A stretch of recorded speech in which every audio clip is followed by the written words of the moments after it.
Hello friends, welcome to my YouTube channel Swims Word Education में आपका स्वागत है। आज हम पढ़ेंगे भाषा की प्रकृति एवं विशेषताएं क्या होती हैं।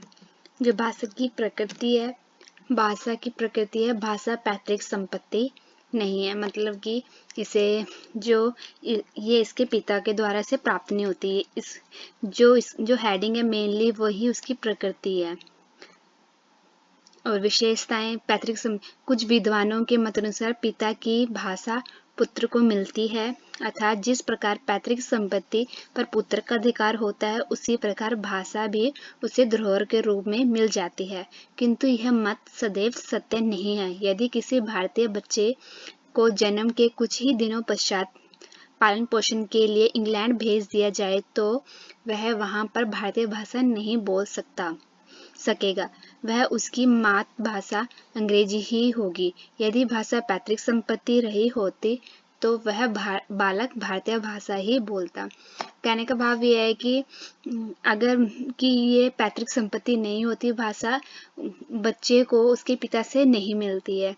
अगर किसी बच्चे को जन्म के बाद कहीं विदेश भेज दिया जाए तो वो वहाँ की ही भाषा सीखेगा। ये हम अर्जन द्वारा सीखते हैं। ये कोई पीढ़ी दर पीढ़ी हमें मिलती खुद ब खुद नहीं मिलती है।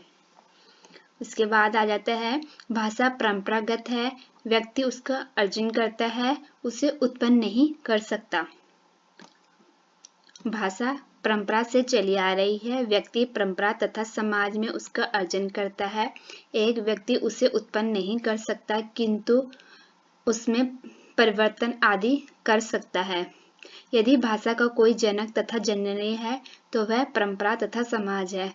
मतलब कि जो भाषा है उसे एक व्यक्ति नहीं उत्पन्न कर सकता। ये भाषा में बेशक परिवर्तन होते रहते हैं, धीरे धीरे उसमें परिवर्तन होते हैं। इसका जो जनक माना गया है वह समाज या परंपरा को माना गया है, जो इसमें धीरे धीरे बदलाव करता है।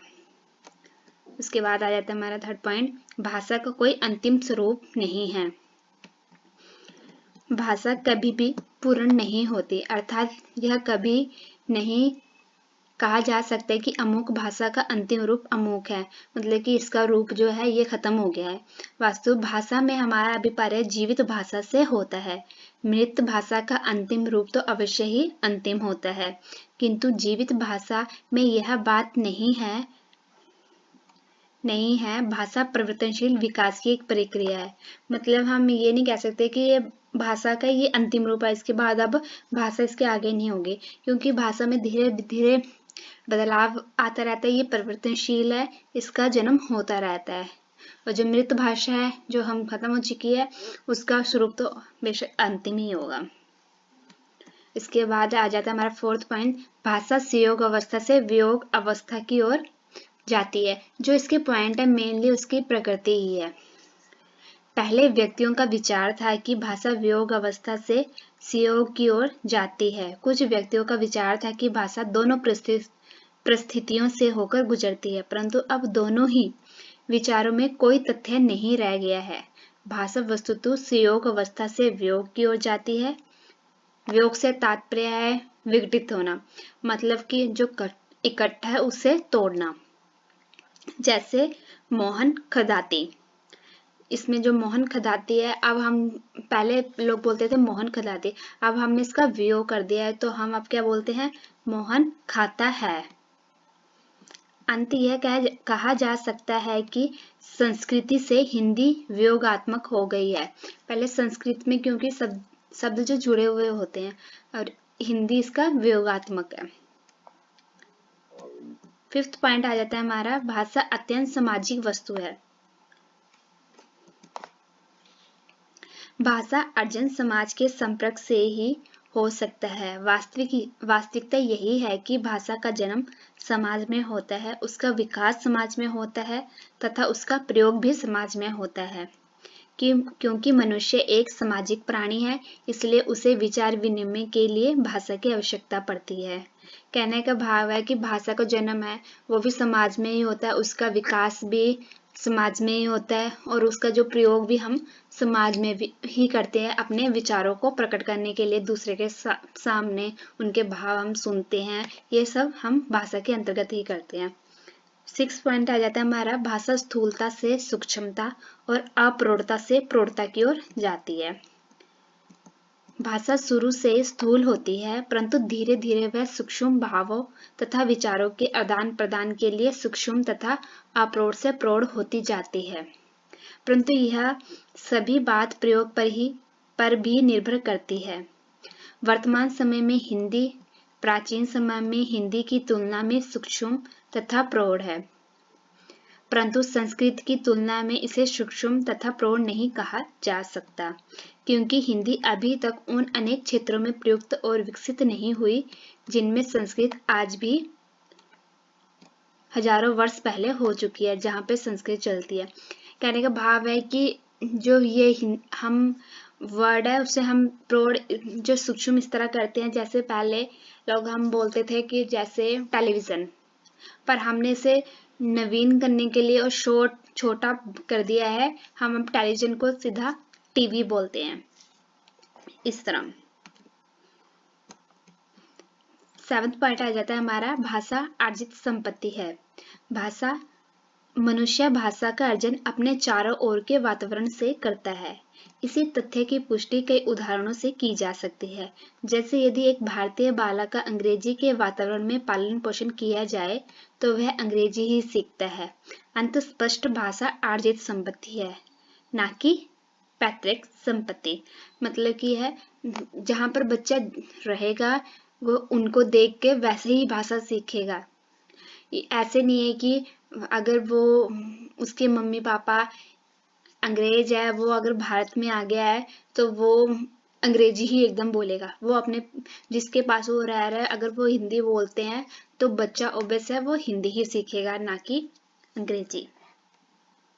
इसलिए ये पैतृक संपत्ति नहीं है। 8वां पॉइंट आ जाता है हमारा, भाषा का अर्जन अनुकरण द्वारा होता है। भाषा का अर्जन अनुकरण द्वारा होता है। बच्चे के सामने माँ रोटी को रोटी कहती है, वह उसे सुनता है तथा धीरे धीरे उसे स्वयं कहने का प्रयत्न करता है। वस्तुतः अनुकरण मनुष्य का सबसे बड़ा गुण है। हम भाषा को अनुकरण के सहारे सीखते हैं। मतलब कि जो भाषा है हम अनुकरण द्वारा सीखते हैं। कहने का भाव है कि हम किसी को जब छोटा बच्चा होता है वो अपनी माता, भाई बहनों या पिता, आस पड़ोस को देखकर ही धीरे धीरे बोलना सीखता है कि मम्मी इस चीज को क्या कह रही है, भाई इसको क्या कह रहा है। तो जैसे सभी बच्चे अपनी माता को माता कहते हैं तो छोटा बच्चा होता है वो भी उन्हें देखकर अपनी माता को माता कहना शुरू कर देता है। तो मतलब ये जो हम सब ये सब बच्चे क्या अनुकरण द्वारा ही सीखता है।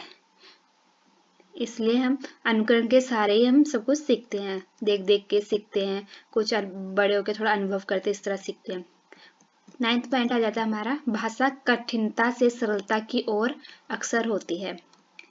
सत्यता यही है कि मनुष्य न्यूनतम श्रम में महानतम कार्य करना चाहता है।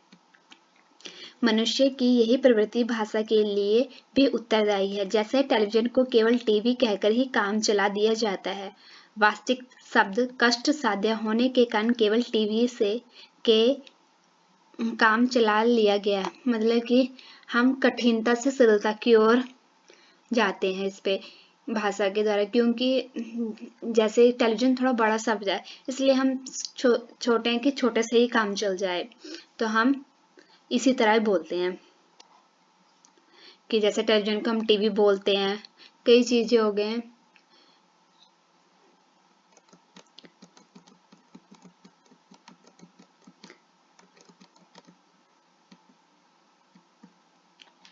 उसके बाद है, भाषा चिर परिवर्तनशील है। वास्तवतः भाषा के मौखिक रूप को भाषा कहा जाता है, लिखित रूप तो उसके पीछे पीछे चलता है। मौखिक भाषा को व्यक्ति अनुकरण द्वारा सीखता है, परंतु अनुकरण हमेशा अपूर्ण होता है। इसी कारण भाषा में सदैव परिवर्तन होते रहते हैं। अनुकरण पर शारीरिक तथा मानसिक विभिन्नता पर प्रभाव पड़ता है, जिनकी सूक्ष्म विभिन्नता भी भाषा में परिवर्तन का कारण बन जाती है। मतलब ये है कि ये परिवर्तनशील है भाषा, और पहले हम बोलना सीखते हैं, फिर हम लिखना सीखते हैं। और ये हमारे शारीरिक और मानसिक विभिन्नता के कारण इसमें धीरे धीरे बदलाव आते रहते हैं। जैसे पहले हम जो जो इंडिया को, भारत को लोग सिंधु में इंडीज कहते थे, तो इंडीज से इंडिया बना। धीरे धीरे जैसे जैसे इसका नाम चेंज होता गया, फिर किसी ने हिंदुस्तान, जो जिसको आसान लगा, फिर भारत, इस तरह इसका नाम मतलब चेंज होता गया। तो इस तरह ये परिवर्तनशील है, ये नहीं है कि यहाँ पर ये खत्म हो गया है, अब इसके आगे इसको चेंज नहीं किया जा सकता। लोग अपनी सुविधा के मुताबिक इसको चेंज करते रहते हैं, इसलिए भाषा का परिवर्तन होता रहता है। और लोग आसान बोलने की हम ज़्यादा कठिन है तो शॉर्ट फॉर्म में बोलते जाते हैं, इसी को हम भाषा कहते हैं। ये इसी की विशेषताएं हैं। अगर आपको हमारी वीडियो पसंद आई हो, लाइक शेयर एंड सब्सक्राइब करना ना भूलें। मिलते हैं नेक्स्ट वीडियो में।